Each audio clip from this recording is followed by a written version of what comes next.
Bakher Hatun kanalımın. Selam arkadaşlar. Kanalıma hoş geldiniz. Evet, yepyeni bir ders videosuyla bugün yine karşınızdayım arkadaşlar. Peki bugün ne yapacağız? Bugün ne yapacağız arkadaşlar? Bugün zamanlardan yine devam edeceğiz. Daha önceki ders videomda neyden bahsetmiştim? Şimdiki zamanla ilgili kurulan kelime ve cümlelerden bahsetmiştim arkadaşlar. Bugün de onun bir ufak değişiğini yapacağız. Yani ne yapacağız? Gelecek zamandan bahsedeceğiz arkadaşlar. Hatırlarsanız bir önceki ders videomda ne vardı? Zaman kavramını tahtaya başlık olarak yazmıştım.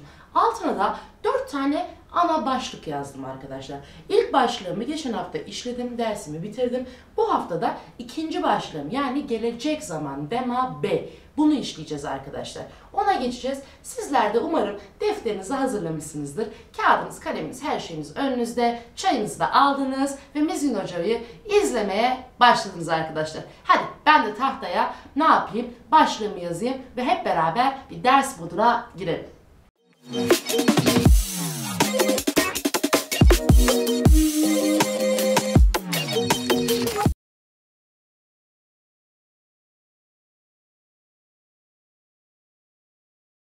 Evet arkadaşlar, ne yaptık? Sizler için tahtaya birkaç açıklama yazdık ve birkaç tane de küçük örnekler verdik. Hep beraber bir inceleyelim bakalım tahtamızda ne yazıyormuş arkadaşlar. Ne yazmışız? Gelecekte yapılması düşünülen, iş veya olması beklenen durumu ifade eder. Yani bu olay henüz gerçekleşmemiştir. Bakınız ilk maddemde bundan bahsediyor. Yani yazdığım bu başlık var ya arkadaşlar, dema bey, gelecek zaman. Bunun açıklamasını vermiş. Gelecek zamanda siz de biliyorsunuz ki henüz olay gerçekleşmemiştir arkadaşlar. İşte bunun açıklamasını burada vermiş. Bakalım ikinci maddemizde ne söylemiş arkadaşlar? İkinci maddemizde demiş ki Kürtçe'de gelecek zaman ekleri, bakınız parantez içinde yazdım ekleri arkadaşlar. Buradan siz de yakınlaştıracağız zaten biz orayı, siz de burayı göreceksiniz arkadaşlar. Bakınız B, E, D, V. Beni ilgilendiren ekler bu. Peki bu eklerden en çok hangisini kullanıyoruz? Arkadaşlar B ön ekini en çok kullanıyoruz. Bununla beraber E ile birleşik olduğu durumlar var. Bazen D ve V beraber işte yer değiştirerek diyeyim, beraber demeyeyim ama yer değiştirerek de kullanılabiliyor. Onlara da dersin sonuna doğru örnekler vereceğim, göstereceğim sizlere. Ama beni en çok ilgilendiren aslında karşıma çıkacak olan şu iki tane ekim arkadaşlar. Devam ediyorum. Yardımcı fiillerle oluşturulan fiillerimiz var. Bileşik fiillerimiz var. Bir de türemiş fiillerim var. Bakınız son maddede bunları söylüyor. Bu fiillerde de durum aynıdır diyor. Ne olursa olsun benim kuralım B'dır diyor. Ben fiilin önüne bunu koyarım. Hatırlarsanız geçmiş zamanda biz, yani geçmiş zaman demeyeyim de daha önceki videomuzda neydi? Şimdiki zamanı işledik değil mi yani? O videomuzda onu izleyenler bilir arkadaşlar. Biz D'yı nasıl yerleştirmiştik? Çok iyi hakim olmuşlardır şimdi o konuya. O yüzden bunu çok daha rahat anlayabilecekler aslında.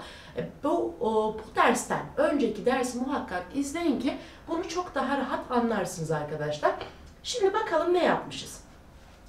As, to, ev, em, hun, ev. Zaten ben bunları biliyorum. Bunlar benim şahıs zamirlerimde arkadaşlar. Şuradaki i, e, ın, bu eklerimi de biliyorum zaten. Bitişik zamirlerimin ekleriydi onlar da. Zaten bundan da haberim var arkadaşlar. Beni ilgilendiren ne? Fiilim kırın. Kırın benim fiilim. Yani yapmak. Bakınız onu da buraya yazdım. Şimdi ben kırın yani yapmak. Ben gelecekte bir şey yapacağımı söyleyeceğim. Ben yapacağım, sen yapacaksın, o yapacak. Mesela bunun gibi cümleler kullanmak istiyorum. Nasıl kullanırım? Arkadaşlar şahıs zamirlerimi yine önceki videolarda izlemiştim. Şahıs zamirimi yazarım. Yanına E, bakınız. Gelecekteki ekim yine benim E'dir. E'yi yerleştirdim. Devam ediyorum. Kırın zaten benim neydi? Fiilimdi değil mi arkadaşlar? Hemen kırının sonuna şahıs zamirimin ekini koyuyorum arkadaşlar. Şu ek, şahıs zamirimin ekleri. Devam ediyorum. Ne var burada? B var arkadaşlar. B da benim gelecek zaman ön ekim. Yani kırını bıkım yaptığım zaman bir gelecek zaman eki koyuyorum. Bir de şahıs zamirimin ekleri olan yani bitişik zamir dediğimiz ekleri buraya koyuyorum. Ne oluyor? Bıkım oluyor. İşte bu benim gelecekte yapacağımı gösteriyor. Kelimem oluştu arkadaşlar. Eze bıkım. Ben yapacağım. Burada onu söylüyorum arkadaşlar. Ben yapacağım. Devam ediyorum. Tuyi bıki. Sen yapacaksın. Ewe bıke. Bakınız e var sonunda. Yani o şahsından bahsediyoruz. O yapacak. Hepsi gelecek zamanda. Dikkat edin dostlarım. Şimdi buradan da okuyoruz. Eme bıkın, hone bıkın, eve bıkın. Bu benim çekimlememdi. Kırın yapmak yanına yazdım. Artık biliyorsunuz ki ben yapacağım, sen yapacaksın diye bir anlama geliyor bunlar. Bir de yani ikinci örneğime de bir bakayım arkadaşlar. Bu da yine bununla aynı kurallara sahip olan ikinci örneğim arkadaşlar. Yemek yemek fiilini kullandık ki bizde huarıdır zaten yemek yemek. Arkadaşlar o fiili kullandım ve o fiille bir cümle oluşturmaya çalıştım. Yine şahıs zamirlerimi koydum. Kuralım aynı. Yanına ekimi bıraktım. Burada zaten görmüştüm ekimi. Hemen yanına bıraktım. Huarın benim fiilim olduğu için yine eklerimi, şahıs zamirine gelen bitişik zamir eklerimi koydum. Önüne b'yı yerleştirdim arkadaşlar. Eze buhum. Bakınız. Eze buhum. Bunu söyledim. Tuye buhi. Bakınız ikincisi. Ben yiyeceğim dedim. İkincisinde de sen yiyeceksin. Yine gelecek zamanda oldu. Devam ediyorum. Eve buhe, eme buhen, hone buhun, eve buhun. Yani o yiyecek, biz yiyeceğiz, siz yiyeceksiniz, onlar yiyecek. Bakınız burada hepsini çekimledim. Şuraya da huarın yazdım. Altına da yemek yemek fiili olduğunu belirttim dostlar. Peki bitti mi? Bitmedi. Bir de bizim yardımcı fiillerle oluşan fiillerimiz vardı. Yine bir önceki konudan bunu hatırlamanız gerekiyor. Her zaman söylüyorum, videoları düzenli ve sırayla takip ederseniz konulara çok hakim olursunuz dostlar. Evet, bir önceki videoda bunu belirtmiştim. Yine bu videoda da belirteceğim yeni izleyen dostlarımız için. Siz de lütfen benimle beraber hem örnekleri hem açıklamaları yazın. Şimdi de buraya geçelim arkadaşlar. Hadi bakalım.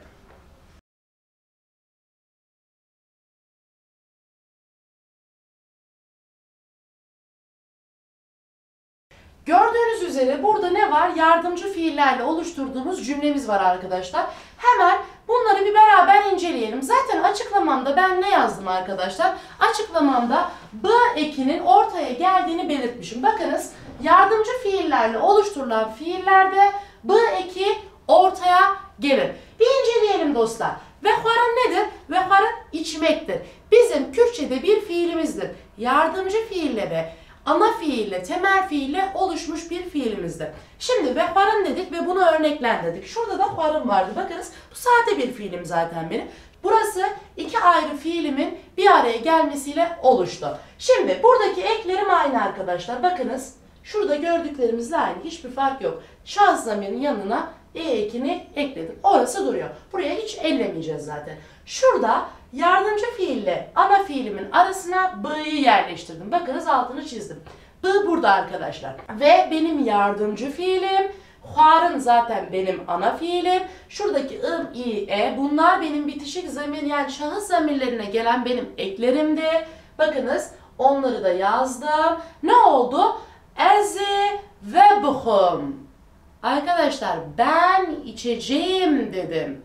İkincisine tuyi ve buhi. Sen içeceksin. Devam ediyorum. Evi yani o ve buhe. Ne yaptık arkadaşlar? Burada da üçüncü tekil şahısımın çekimlemesini yaptım. Emi, hune, evi. Bunlar da benim zaten çoğulluk belirten zamir çeşitlerimdi. Hepsindeki ekler yine aynıydı. B'yi da ortaya aldık. Ve buhun diye devam ettik arkadaşlar. Yani ben içeceğim dedim. Sen içeceksin dedim. O içecek ve bu şekilde çekimledim. Bu konuyu da bu şekilde bitirdim. Peki konu komple mi bitti? Tabii ki de komple bitmedi arkadaşlar.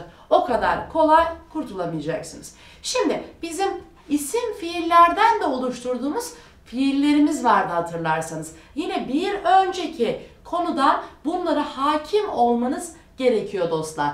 Lütfen sizler de o videoları özellikle izleyin ki bu konuları çok daha rahat anlayabilirsiniz dostlar.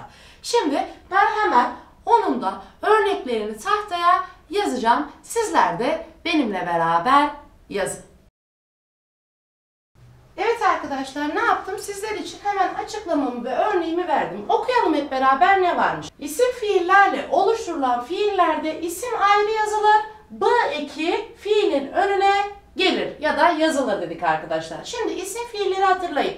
Bardıkım diyoruz ya da bardıkım diyorum. Şimdi bar nedir arkadaşlar? Yük demektir. Bar yük demektir. Önceki videomda bunu söylemiştim dostlar. Kırın zaten yapmak fiiliydi. Bardıkım ya da barbıkım dediğim zaman ben yüklüyorum ya da yükleyeceğim gibi cümleler kullanmak istiyorum anlamına geliyor. Şimdi buraya yük dedik. Bu da benim zaten fiilim. Yani isim ve fiil bir araya gelmiş. Ne olmuş? Yeni bir fiil olmuş. İsmi ayrı yazdım. Bakınız şuradaki ilk kuralımı uyguladım. İsmi ayrı yazdım. Burada neyim var arkadaşlar? Fiilim var.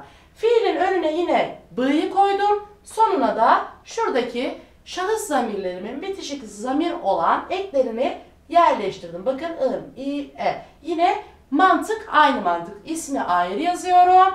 Fiilimin önüne b'yi koyuyorum arkadaşlar. Şurada barkırın yani yüklemek anlamına gelen fiilim olduğu için onu da hemen yazdım. Eze barbıkım, ben yükleyeceğim.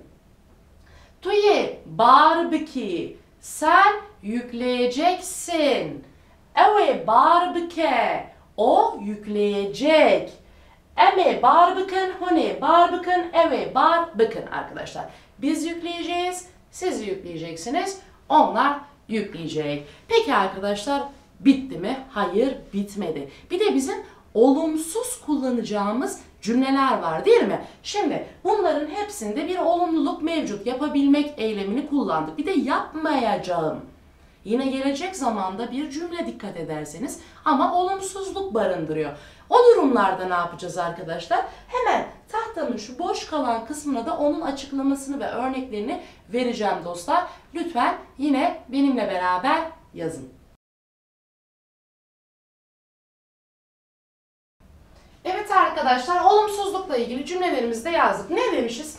Olumsuzluk halinde b yerine na, nı, ne, ni artık neyse benim olumsuzluk ekim hangisini kullanacaksam onu getiririm. Bana açıklamada bunu söylemiş dostlar.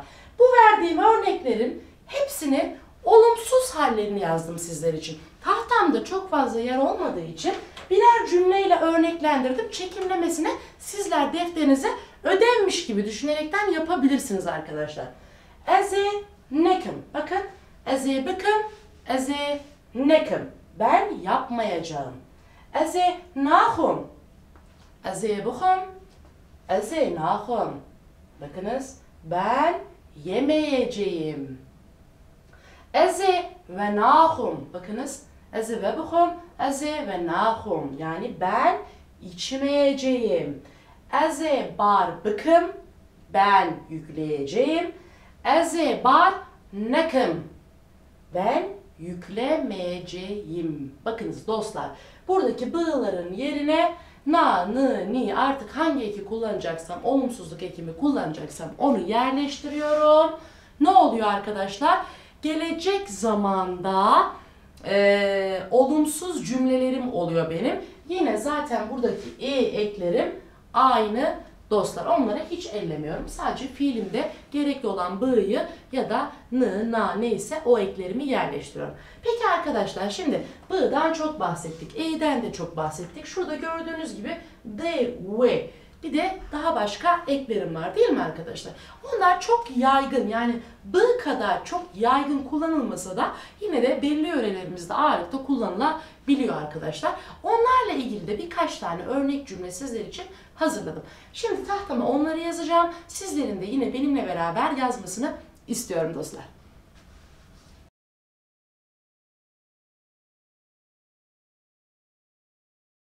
Evet arkadaşlar, ne yaptım? Az önce yaptığım açıklamanın bir de örneklendirmesini yaptım. E, D, V. Bunlar birbirleri yerine bazen kullanılabiliyormuş arkadaşlar. Nasıl kullanılıyormuş? Bir inceleyelim. As de bımırım. Bakınız. As de bımırım. Burada D kullanmışız. As de bımırım diyebilirim değil mi? E'nin yerine D'yi kullandım arkadaşlar. Ben öleceğim. Unutmayın arkadaşlar, yeni bir fiil öğrendik. Mırın. Mırın ölmek demek arkadaşlar. Bakınız. Mırın ölmek dostlar.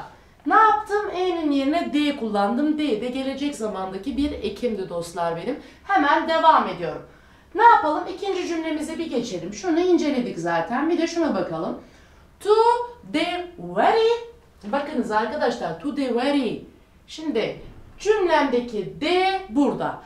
To ye very. E'yi de kullanabilirdim. Kullanmadım. Ne yaptım? D'yi kullandım.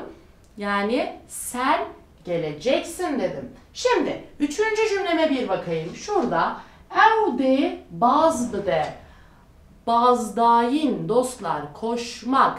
İsim, fiil kelimemdir benim. Bazdayin, koşmak anlamına gelen fiilimdir dostlar. O yüzden bakınız bazı ayrı yazdım. Koşu anlamına geliyor. Bir isimdir. Dayin zaten bir fiilimdir. İsim fiilim bir araya geldi. Yazdım. Yine bakınız burada D'yi kullandım. Burada yine benim B ekim var.